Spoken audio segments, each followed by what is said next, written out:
Alright, okay. Dear Jeremy and Michelle Stroker. Is that how you say it? Uh-huh. Dear Miss Welsh.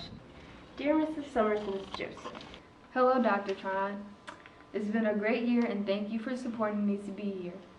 Thank you for being my sponsors and allowing me to be in this club. Thank you so much for sponsoring me this year. Our year is winding up, and thanks to your support, it's been an amazing one. Hi, my name is Samantha Scott. I started the Child and Family Foundation in 2014, mainly because as a psychologist here in town, I work with a lot of teenage girls, and I felt like I could help more girls by showing them some of the, motivational and healthy things to do versus just telling them. Being a teenager, just in general, in today's society is really hard. Right. And certainly being a teenage girl, there's just a lot of things that kids and teenagers have to deal with that we didn't have to, 20 years ago. A lot of girls have commented on how just a kind of a safe space it is. There's really no reason for girls to join or form cliques with what we're doing. So it's just kind of a nice place where everyone can get along and feel accepted, and I don't know that happens in other areas of their lives. It started off as a pretty small idea. I thought maybe I'll just put together a couple of activities, and really the girls that started with us initially just had so many ideas of things they wanted to do. And so the concept of an entire year, at least from a psychological standpoint, came to me like, anyone can do something once or twice, but to really learn from an experience, you have to commit to it and do it even on the days you don't necessarily want to, or you've got other stuff going on, or you're really busy.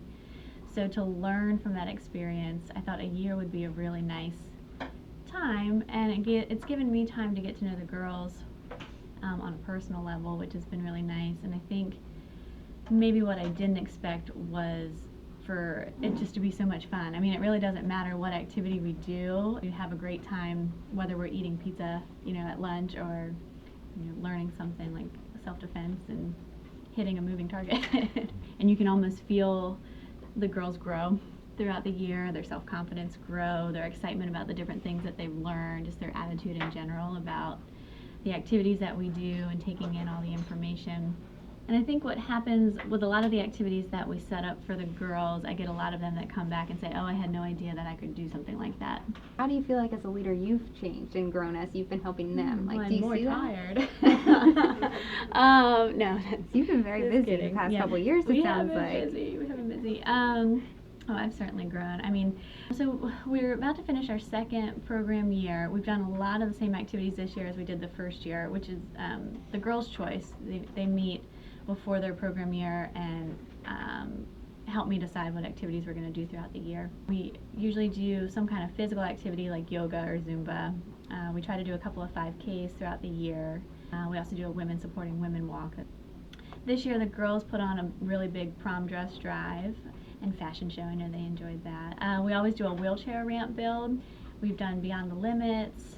Jiffy Lube has hosted us the last 2 years, and the girls learn how to change a tire and change the fluids in their cars. And we have different people come in and just teach different kinds of life skills throughout the year. One of our big fundraisers we're about to do for the second time is Battle of the Bayside Bands, which is just a big competition between teenage garage bands, which is just another kind of unique, it's a fun, family-friendly event and something else that kids can do in the area, and then also just showcases positive things that youth are doing.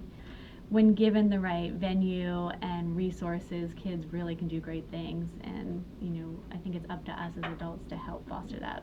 So this is our second program year. We had 15 girls the first year and 15 girls the second year. My goals are mainly expansion, offering the program in other counties so that we can reach out to more girls, possibly offering it to middle school girls at some point, eventually hiring a program director.